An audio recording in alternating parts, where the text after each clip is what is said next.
ठीक है, पढ़ते हैं, इसको चालू करते हैं। चैनल को सब्सक्राइब कर ले, लाइक कर ले। तो बच्चों अब अपना टॉपिक है अगला, जैव भू रासायनिक चक्र। तो जैव भू रासायनिक चक्र, पहले तो आप ये देखो क्या होता है। जैव भू रासायनिक चक्र में क्या होता है, जो खनिज तत्व होते हैं ना, है ना, खनिज तत्व। तो खनिज तत्व है ना, ये इनका प्रवाह होता है, एक जगह से दूसरी जगह प्रवाह होता है इनका, है ना, प्रवाह। इनका प्रवाह होता है, जो हमारे खनिज तत्व होते हैं उनका प्रवाह होता है। जैसे कार्बन हो गया, फॉस्फोरस हो गया, नाइट्रोजन हो गया। तो इनका नाम नाइट्रोजन का प्रवाह होगा। कि नाइट्रोजन क्या एक तत्व है, खनिज तत्व है, तो इसका प्रवाह होगा एक जगह से दूसरी जगह पे, है ना। इसी प्रकार और भी तत्व हैं जिनका इसी प्रकार और भी तत्व हैं जिनका प्रवाह होता है। जैसे ऑक्सीजन गैस का प्रवाह हो गया, या नाइट्रोजन का, या कार्बन, जो कार्बन तत्व है इसका प्रवाह हो गया, है ना। या जल है, ये भी क्या है, खनिज है, खनिज लवण है, खनिज तत्व है ना, पोषक तत्व है। या फॉस्फोरस हो गया, या सल्फर हो गया, तो इनका प्रवाह होता है ना। तो एक जगह से दूसरी जगह, मतलब पेड़ पौधे में चल जाएंगे, फिर जमीन पे चल जाएंगे, है ना, धरती के अंदर चल जाएंगे, फिर पानी में चल जाएंगे, फिर हवा में चल जाएंगे। तो ऐसे ये तत्व एक जगह से दूसरी जगह इनका प्रवाह होता है, अंतर प्रवाह होता है। तो इसे बोलते हैं भू रासायनिक चक्र, चक्र के रूप में होता है ये। तो पढ़ते हैं इसको। जैव भू रासायनिक चक्र कितने प्रकार के होते हैं, पहली बात तो दो प्रकार के। अब आपको ध्यान रखना है कि एक तो होता है गैसीय चक्र और एक अवसादी चक्र। तो आप परीक्षा में मुख्यतः अवसादी चक्र का क्वेश्चन आता है भाई। ईरा अवसादी चक्र के अंतर्गत कौन सा चक्र आता है, तो फॉस्फोरस चक्र होता है, अवसादी चक्र का उदाहरण है ना। फॉस्फोरस चक्र अवसादी चक्र का उदाहरण है। गैसीय चक्र में कौन कौन से आएंगे, पहले तो गैसीय चक्र है और फिर अवसादी चक्र है। तो गैसीय चक्र में कौन कौन से आएंगे, ऑक्सीजन आएगा, नाइट्रोजन चक्र आएंगे और कार्बन चक्र, तीनों चक्र आएंगे और जल चक्र आएगा, है ना। लेकिन अवसादी चक्र का ध्यान रखना है आपको कि अवसादी चक्र के अंदर फॉस्फोरस चक्र आता है ना, ये पूछा जाता है परीक्षा में। और सल्फर चक्र भी इसी में आता है। गैसीय चक्र का भंडार क्या होता है, गैस होता है। जबकि अवसादी चक्र का भंडार क्या होता है, चट्टाने होती है या स्थल मंडल होती है। मतलब उसका तो वायुमंडल होता है, गैस होता है, गैस के रूप में होता है ना, वायुमंडल होता है। लेकिन इनका स्थल मंडल होता है, जमीन होती है, धरती होती है, या चट्टाने होती है। अवसादी चक्र का मतलब फॉस्फोरस का, है ना। तो इसको पढ़ते हैं। पहला है नाइट्रोजन चक्र। देखिए आपके पहला है नाइट्रोजन, इसमें नाइट्रोजन चक्र और फॉस्फोरस चक्र, यहाँ से मैक्सिमम क्वेश्चन यहाँ से ही पूछा जाता है ना। उसमें भी नाइट्रोजन चक्र से ही पूछा जाएगा, है ना। तो देखो आप, वायुमंडल में सर्वाधिक मात्रा में नाइट्रोजन पाई जाती है 78%। तो देखो आप इसको ध्यान रखें कि वायु आया हुआ क्वेश्चन है कि वायुमंडल में सर्वाधिक मात्रा में कौन सी गैस पाई जाती है और कितने परसेंट पाई जाती है ना। नाइट्रोजन पाई जाती है और 78% पाई जाती है। नाइट्रोजन का एकमात्र स्रोत है क्या है, वायुमंडलीय नाइट्रोजन। वायुमंडल में जो नाइट्रोजन उपस्थित होती है ना, ये इसका स्रोत होता है। पादप नाइट्रोजन को किस रूप में ग्रहण करते हैं, नाइट्रेट के रूप में। नाइट्रेट की इंपॉर्टेंट है, ये इंपॉर्टेंट है। नाइट्रेट के रूप में ग्रहण करते हैं पादप, NO3 माइनस, NO3 माइनस, है ना। नाइट्रोजन चक्र निम्न पदों में होता है। अब कौन कौन से चरण है, कौन कौन से पद है नाइट्रोजन चक्र के, तो देखो आप, इंपॉर्टेंट है नाइट्रोजन चक्र और फॉस्फोरस चक्र, ये दो बहुत इंपॉर्टेंट है, यहाँ से ही पूछा जाएगा क्वेश्चन। तो पहला पद है इसका नाइट्रोजन स्थिरीकरण या नाइट्रोजन यौगिकीकरण या नाइट्रोजन फिक्सेशन, एक ही बात है। तो नाइट्रोजन स्थिरीकरण क्या होता है, वायुमंडलीय नाइट्रोजन से नाइट्रोजन यौगिकों का बनना, है ना। जो वायुमंडल में नाइट्रोजन उपस्थित होती है ना, उससे नाइट्रोजन यौगिक बन जाते हैं, है ना। जैसे कि मतलब ये नाइट्रोजन स्थिरीकरण कहलाता है। जैसे अमोनिया, नाइट्रेट के लवण आदि का बनना क्या कहलाता है, नाइट्रोजन स्थिरीकरण कहलाता है, नाइट्रोजन फिक्सेशन कहलाता है। अब देखो, ये वाला क्वेश्चन और ये वाला क्वेश्चन क्लोस्ट्रिडियम बहुत ज्यादा पूछा जाता है। देखिए, राइजोबियम और फ्रेंकिया, ये दोनों क्या होते हैं, सहजीवी नाइट्रोजन स्थिरीकरण करते हैं, सहजीवी करते हैं, मतलब किसी पौधे की जड़ में रहते हैं ये, है ना। किसी दूसरे पौधे के जड़ में रहते हैं, उसके साथ मिलकर ये नाइट्रोजन स्थिरीकरण करते हैं। लेकिन जो क्लोस्ट्रिडियम होता है ना, और एजोटोबैक्टर होता है, ये असहजीवी होते हैं, असहजीवी नाइट्रोजन स्थिरीकरण करते हैं। तो ये क्लोस्ट्रिडियम पे क्वेश्चन आता है परीक्षा में कि ये क्लोस्ट्रिडियम होता है ना, ये क्लोस्ट्रिडियम अवायवी होता है। तो ऐसा कौन सा जीवाणु है जो असहजीवी भी होता है और अवायवी भी होता है, तो वो क्लोस्ट्रिडियम क्लोस्ट्रिडियम होता है है ना। एजेडोबैक्टर तो क्या हो, वायवीय होता है, ऑक्सीजन चाहिए इसको, जबकि क्लोस्ट्रीडियम क्या है, अवायवीय होता है, ऑक्सीजन नहीं चाहिए इसको, बिना ऑक्सीजन की उपस्थिति में करता है नाइट्रोजन स्थिरीकरण, है ना। तो क्लोस्ट्रीडियम किसका उदाहरण है, असहजीवी जीवाणु का और अवायवीय जीवाणु का उदाहरण है क्लोस्ट्रीडियम, है ना। तो इसका ध्यान रखें कि कौन से सहजीवी है, कौन से सहजीवी और कौन से असहजीवी। सहजीवी है राइजोबियम और फ्रेंकिया, ये दोनों सहजीवी। फ्रेंकिया आरपीएससी फर्स्ट ग्रेड में आया हुआ है, राइजोबियम भी बहुत आता है ना। तो क्लोस्ट्रीडियम सबसे ज्यादा इंपॉर्टेंट है यहाँ पे, तो यहाँ से क्वेश्चन बार बार पूछा जाता है। अब अमोनिया मृदा में चली जाएगी, अमोनिया बन गई ना, जो वायुमंडल में जो नाइट्रोजन थी उससे क्या बन गई, नाइट्रोजन की यौगिक बन गई, जैसे अमोनिया बन गई या नाइट्रेट के लवण बन गए, है ना। अब अमोनिया किस में चल गई, मिट्टी में चल गई, मृदा में चल गई। अब उसके बाद क्या होगा देखो, अमोनिया का नाइट्रीकरण होगा। नाइट्रीकरण किसे बोलते हैं, अमोनिया का नाइट्राइट और नाइट्रेट में बदलना नाइट्रीकरण कहलाता है ना। अमोनिया किस में बदलेगी, नाइट्रेट में बदलेगी और नाइट्राइट में। नाइट्राइट किस, वो याद होना चाहिए आपको, सूत्र याद होना चाहिए।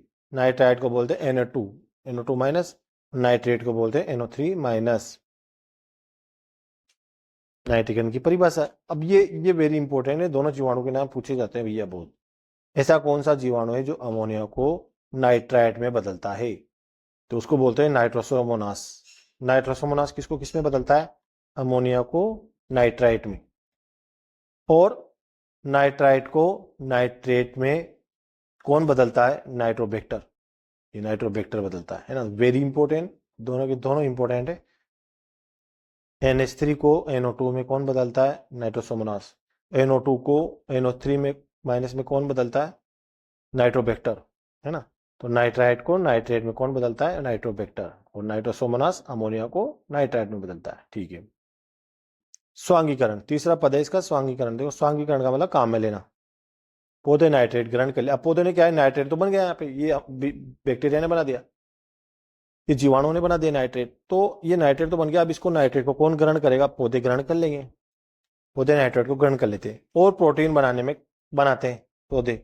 इसके पश्चात जब कोई उपभोक्ता, मतलब इनको पौधों को जंतु खा लेगा ना, इनको जंतु खा लेते हैं, ये प्रोटीन जंतुओं में चला जाता है, या उपभोक्ता भी, जब कोई उपभोक्ता, इसके पश्चात जब कोई उपभोक्ता या जंतु इन पादपों को खाता है तो यह प्रोटीन उपभोक्ता या जंतु में चला जाता है, मतलब वो प्रोटीन उसके अंदर चला गया, पौधे से सीधा जंतु में चला जाएगा वो, है ना। अब देखो अगला है इसका अमोनीकरण। अब वो प्रोटीन क्या बन जाएगा, अमोनिया में बनेगा, देखना। अब वो जब मृत पादप और जंतु, जब या वो पौधा या जंतु मर जाएंगे, है ना, तो या व्यर्थ के पदार्थ भी कहते हैं उनको, और लीटर भी कहते हैं, जो पौधे और जंतु मर जाते हैं ना, तो मिट्टी में दफन हो जाते हैं, तो उनको बोलते हैं लीटर, है ना। तो व्यर्थ के पदार्थ या मृत पौधे और जंतु या लीटर में उपस्थित प्रोटीन, जो प्रोटीन होती है ना, जंतु में आ गई प्रोटीन, कुछ पौधों में भी होती है प्रोटीन, तो वो उनको कुछ बैक्टीरिया अब वापस अमोनिया में बदल देते हैं, वापस अमोनिया बन गई उनसे, मतलब अमोनिया वापस बन गई उनसे पूरी, है ना, जहां से चली थी वहां से वापस अमोनिया बन गई। अमोनोकारक जीवाणु, मतलब इनको अमोनोकारक जीवाणु कहते हैं, ये अमोनोकारक जीवाणु थे जो वापस अमोनिया, ये बैक्टीरिया हो। तो ये अमोनोकारक जीवाणु किसको किस में बदलते हैं, व्यर्थ पदार्थों को अमोनिया में परिवर्तित करते हैं। ये क्वेश्चन आया हुआ है आपके LDC में कि व्यर्थ पदार्थों को अमोनिया में परिवर्तित करते हैं, उन जीवाणु को क्या कहते हैं, अमोनोकारक जीवाणु कहते हैं। जैसे बेसिलस की कुछ जातियां, बेसिलस ध्यान रखें, बेसिलस होता है ये, बेसिलस वल्गेरिस, तो बेसिलस ध्यान रखें आप, तो है ना। अमोनिकारक वाले जीवाणु कौन से, अमोनिकारक जीवाणु कौन सा है, बेसिलस है ना। ज्यादा ये ध्यान रख लें इसमें। विनाइट्रिकारी जीवाणु कौन सा है, विनाइट्रीकरण है ना, तो विनाइट्रिकारी जीवाणु कौन सा है, सूडोमोनास और थायोबेसिलस। तो सूडोमोनास स्पेशली ध्यान रखें, निम्न में से विनाइट्रिकारी जीवाणु है, तो सूडोमोनास विनाइट्रीकरण करता है ना। देखो जो नाइट्रेट होता है ना, कुछ नाइट्रेट जो पौधों के द्वारा उपयोग में नहीं लिया जाता मिट्टी में से, उनको कुछ विनाइट्रिकारी बैक्टीरिया वापस नाइट्रोजन में बदल देंगे, उसको बोल देंगे विनाइट्रिकारी जीवाणु या विनाइट्रीकरण बोलते हैं इसको, है ना, वापस नाइट्रोजन में बदल दी वो। तो इसको कौन सा विनाइट्रिकारी जीवाणु का उदाहरण कौन सा है, सूडोमोनास। या यूं आ जाता है परीक्षा में कि जो नाइट्रेट है उसको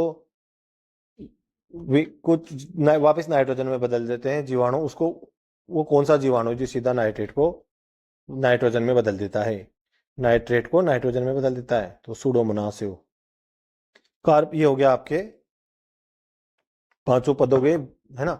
जो मेन क्वेश्चन जहां से आता है ना, नाइट्रोजन चक्र से और फास्फोरस चक्र से, तो वो अपना हो गया नाइट्रोजन चक्र। अब देखो आप कार्बन चक्र, कार्बन चक्र देखो,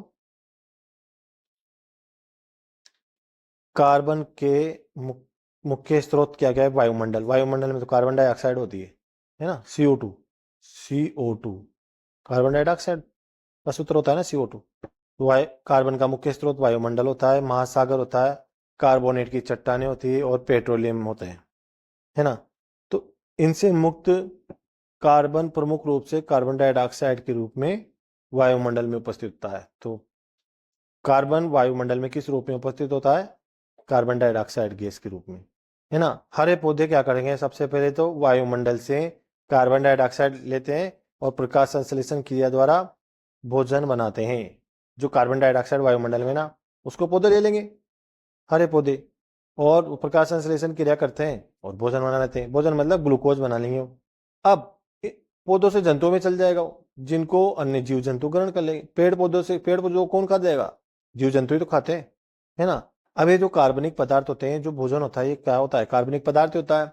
ये जंतुओं द्वारा किसमें चले जाएंगे, जंतुओं द्वारा स्वस्थ। अब हम क्या है, पेड़ पौधों को जंतुओं ने खा लिया, अब जंतु क्या करेंगे, सांस लेंगे, श्वसन क्रिया करेंगे। तो श्वसन क्रिया करेंगे तो वो कार्बन डाइऑक्साइड छोड़ देंगे, है ना, कार्बन डाइऑक्साइड में बदल देंगे उसको, और वायु में या जल में चले जाते हैं। मतलब वो कार्बनिक पदार्थ, एक बार फिर से पढ़ लो, कार्बनिक पदार्थ जंतुओं द्वारा श्वसन क्रिया के फलस्वरूप कार्बन डाइऑक्साइड में बदलकर वायु में या जल में चले जाएंगे, है ना, जिसे पेड़ पौधे पुनः ग्रहण कर लेंगे। मतलब हमने श्वसन क्रिया में छोड़ दी वो कार्बन डाइऑक्साइड गैस, और वो वायुमंडल में चली गई, कार्बन डाइऑक्साइड गैस वायु में चली गई वायुमंडल में, तो वापिस उसको पेड़ पौधे ग्रहण कर लेंगे, वही चलता रहेगा। कार्बन कहाँ पाया जाएगा, कार्बन डाइऑक्साइड के रूप में पाया जाएगा वायुमंडल में, है ना, हमारे आसपास के वातावरण में। इसको क्या है, हरे पौधे ग्रहण कर लेंगे और भोजन बना लेंगे, और भोजन बनाने के बाद इनको जंतु खा जाएंगे, पेड़ पौधों को, है ना।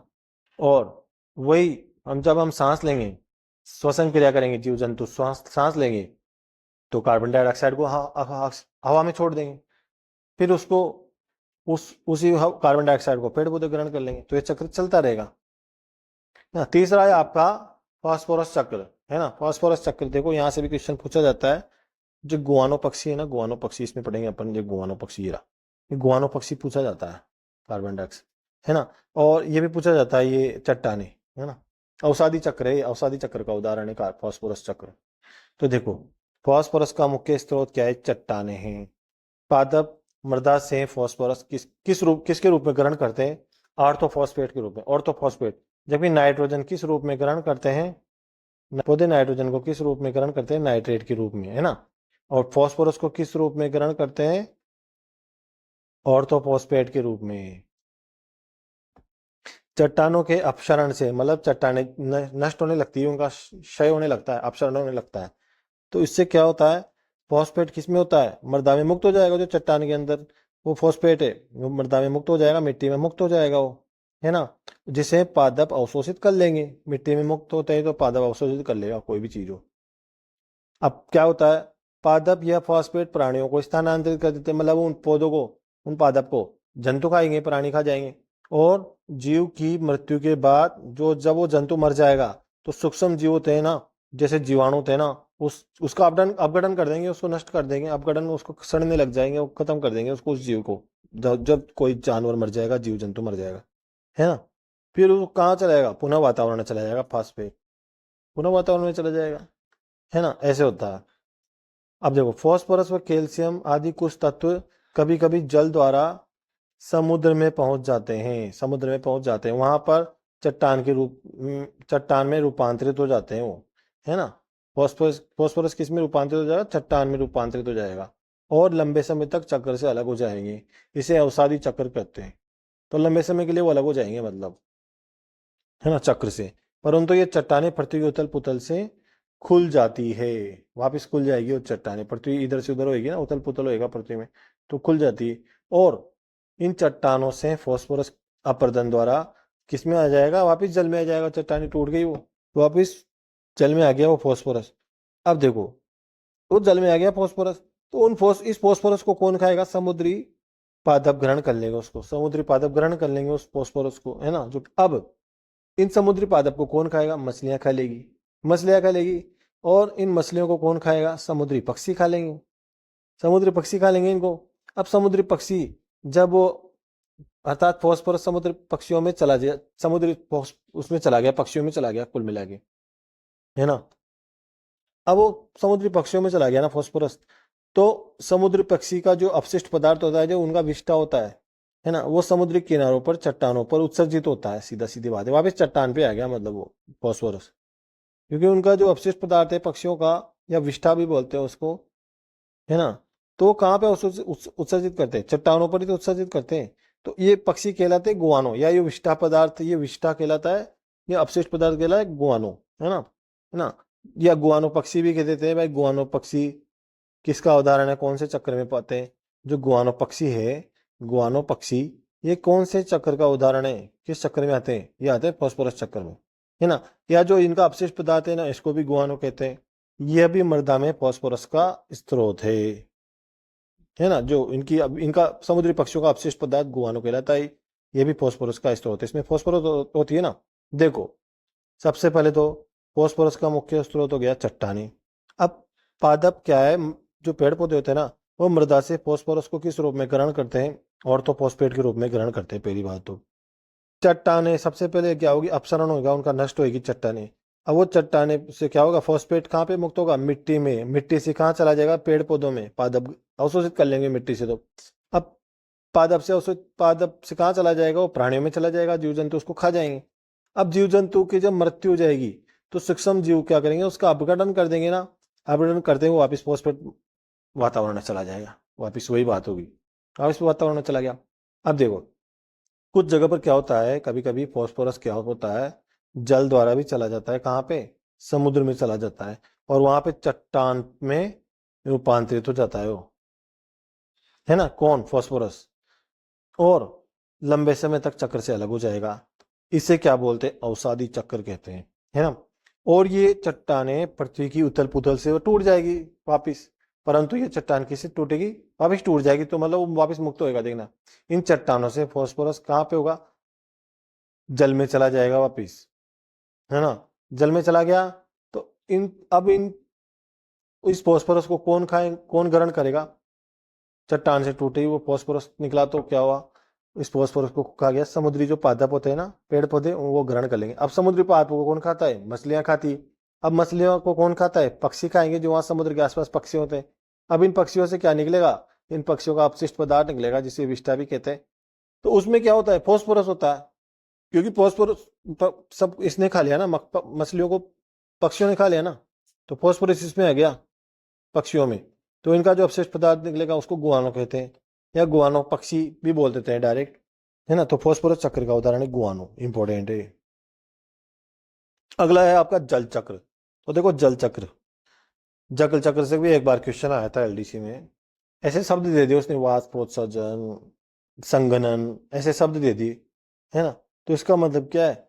या वाष्पन, वाष्पीकरण, ये शब्द दे दिए। तो ये कौन से चक्र में आते हैं? तीनों शब्द जल चक्र में आएंगे।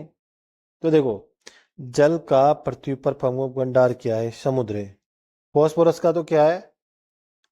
चट्टाने। और जल का क्या है? समुद्र। जल सतह से जल जल सतह से जल हर समय वाष्पीकरण या वाष्पन प्रक्रिया द्वारा वाष्प बनकर वायुमंडल में चली जाती। मतलब सूर्य की धूप लगती है ना उसमें, है ना। तो जल की सतह पर जो सूर्य की धूप लगेगी, तो वाष्पीकरण होगा उसका, और वाष्पीकरण के फलस्वरूप क्या होगा? वो वायुमंडल में चला जाएगा। कुछ जल पेड़ पौधों से वाष्पोत्सर्जन प्रक्रिया के द्वारा भी वायुमंडल में चला जाएगा। मतलब वायुमंडल में दो चीजों से जाता है, एक तो वाष्पीकरण से जाता है, एक वाष्पोत्सर्जन से। पेड़ पौधों के द्वारा भी वो पानी निकलता है ना उनकी पत्तियों से, है ना। तो वाष्पोत्सर्जन और वाष्पीकरण दोनों विधियों से जाएगा वायुमंडल में। अब वहां पे क्या होगा? वायुमंडल में इस वाष्प में संघनन प्रक्रिया होगी, है ना, और वायुमंडल में बादल का निर्माण होगा, बादल बन जाएंगे, है ना। यह बादल, यह जल पृथ्वी पर वर्षा के रूप में आ जाता है। बादल से क्या हो जाती है? वर्षा हो जाती है। इसे बोलते हैं वर्षण, या अवक्षेपण भी बोलते हैं, प्रेसिपिटेशन, है ना। अवक्षेपण, अवक्षेपण कहते हैं इसको। पादप और जंतु इस जल को ग्रहण कर लेंगे, वो जल वर्षा के रूप में नीचे आ गया ना। धरती पे आ गया तो उसको ग्रहण कर लेंगे, है ना। मिट्टी में मृदा में उपस्थित जल का बहकर जल स्रोत तक पहुंचना क्या कहलाता है? छनना कहलाता है, या निस्यंदन भी बोलते हैं इसको, है ना। जल बहकर कहाँ चलाएगा? जल स्रोत तक पहुंच जाएगा, तालाब तक चला जाएगा वो पानी, तो इसको निस्यंदन कहते हैं, या फिल्ट्रेशन भी बोल देते हैं। ये हो गया आपका। तो एक बार फिर से समझ लो, जल चक्र में क्या होगा? सबसे पहले समुद्र है, भंडार तो इसका समुद्र है। अब वहां पे क्या होगा? धूप लगेगी, धूप लगेगी तो वाष्पीकरण होएगा, है ना, वाष्प बनेगी और वायुमंडल में चला जाएगा। पेड़ पौधों से भी क्या होगा? वाष्पोत्सर्जन होएगा, तो वायुमंडल में चला जाएगा, वो भी वाष्प के रूप में। अब ये वाष्प से क्या होगा? संघनन होगी, इस वाष्प में संघनन प्रक्रिया होगी, जिससे क्या होगा? वायुमंडल में बादल बन जाएंगे।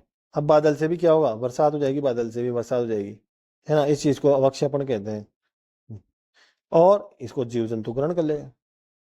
अब एक परिभाषा आती है, मृदा में उपस्थित जल का बहकर जल स्रोत तक पहुंचना क्या कहलाता है? छनना या निस्यंदन कहलाता है। वो वापिस समुद्र में चला जाएगा वो जल बहकर। देखो सल्फर चक्र क्या होते हैं? सल्फर चक्र में देखो क्या होता है। सल्फर चक्र में कुछ खास इंपोर्टेंस नहीं है, लेकिन ये हाइड्रोजन सल्फाइड नाम दिया गया है, और सल्फर डाइऑक्साइड और अम्लीय वर्षा, ध्यान रखना आपको खास रूप से। हाइड्रोजन सल्फाइड ये पूछा जा चुका है आपके एलडीसी वाले पेपर में। वातावरण में सल्फर किस रूप में? गैसीय अवस्था में नहीं पाई जाती, देखो तत्व रूप में पाई जाती है, तत्व के रूप में पाई जाती है, या यौगिक के रूप में पाई जाती है, आयनों के रूप में पाई जाती है, लेकिन गैसीय अवस्था में नहीं पाई जाती, सल्फर नहीं पाया जाता है। यह वातावरण में हाइड्रोजन सल्फाइड H2S ये सूत्र ध्यान रखना, H2S के रूप में होता है, और मृदा में सल्फेट के रूप में पाया जाता है, SO4 - 2 के रूप में पाया जाता है, सल्फेट के रूप में पाया जाता है मृदा में, मतलब मिट्टी में। और वातावरण में हाइड्रोजन सल्फाइड के रूप में पाया जाता है ना। मृदा के माध्यम से पौधों में सल्फेट के रूप में म- मृदा के माध्यम से पौधों में सल्फर पहुंचता है ना। मतलब पौधे इसे सल्फेट के रूप में ग्रहण करते हैं। सल्फर को किस रूप में ग्रहण करते हैं पौधे? सल्फेट के रूप में। पौधों के द्वारा जंतुओं में पहुंचता है, और जंतु खा लेंगे मतलब पौधों को। पौधों और जंतुओं के मृत होने पर सूक्ष्म जीवों द्वारा सल्फर को हाइड्रोजन सल्फाइड में बदल दिया जाता है। देखो वापिस हाइड्रोजन सल्फाइड बन जाएगी, यहाँ जहां से चालू हुई थी ना वातावरण से, वापिस हाइड्रोजन सल्फाइड बन गई, वातावरण में पहुंचा दिया जाता है वापिस। सल्फर कुछ मात्रा में सल्फर डाइऑक्साइड के रूप में भी होता है, SO2 ये सल्फर डाइऑक्साइड, SO2 ये सल्फर डाइऑक्साइड, इस है ना। तो सल्फर कुछ मात्रा में किस रूप में पाया जाएगा सल्फर डाइऑक्साइड के रूप में पाया जाएगा वायुमंडल में। H2S के रूप में पाया जाता है, लेकिन कुछ मात्रा में सल्फर डाइऑक्साइड के रूप में पाया जाएगा। अब देखो ये बरसात होगी ना, बरसात, तो अम्लीय वर्षा के रूप में ये मिट्टी में वापस आ जाएगा, मृदा में अम्लीय वर्षा के रूप में। एसिड रेन, अम्लीय वर्षा होती है ना, उसकी पीएच कम होती है थोड़ी, है ना, अम्लीय होती है वो, जिसे पौधों द्वारा ग्रहण कर लिया जाएगा, वापिस पौधे ग्रहण कर लेंगे उसको। तो बच्चों कुछ महत्वपूर्ण बिंदु पढ़ लेते हैं, है ना, आपके चैप्टर से रिलेटेड है। कौन कौन से महत्वपूर्ण बिंदु? पहला है वातावरण में नाइट्रोजन की मात्रा सर्वाधिक होती है। वातावरण में नाइट्रोजन की मात्रा सर्वाधिक होती है, कितनी परसेंट होती है? 78% होती है। इसके अलावा कार्बन डाइऑक्साइड की मात्रा कितनी होती है वातावरण में? 0.03% होती है ना। और ऑक्सीजन की मात्रा कितनी होती है? 21% होती। तो 78% ये हो गई, और 21% ये हो गई, तो 97% तो ये दोनों ही हो गई, दोनों मिला के टोटल 97% तो ये दोनों हो गई। बाकी 3% में आती है सब, जिनमें कार्बन डाइऑक्साइड भी है। तो 21% होती है ऑक्सीजन की मात्रा, ध्यान रहे सब पॉइंट। पौधे नाइट्रोजन को किस रूप में ग्रहण करते हैं? नाइट्रेट के रूप में। पौधे फास्फोरस को किस रूप में ग्रहण करते हैं? ऑर्थोफॉस्फेट के रूप में ग्रहण करते हैं। कार्बन को किस रूप में ग्रहण करते हैं? कार्बन डाइऑक्साइड गैस के रूप में ग्रहण करते हैं, CO2 के रूप में, है ना। और सल्फर को किस रूप में ग्रहण करते हैं? सल्फेट के रूप में ग्रहण करते हैं। तो इसका ध्यान रखें। ठीक है, चैप्टर खत्म हो गया आपके।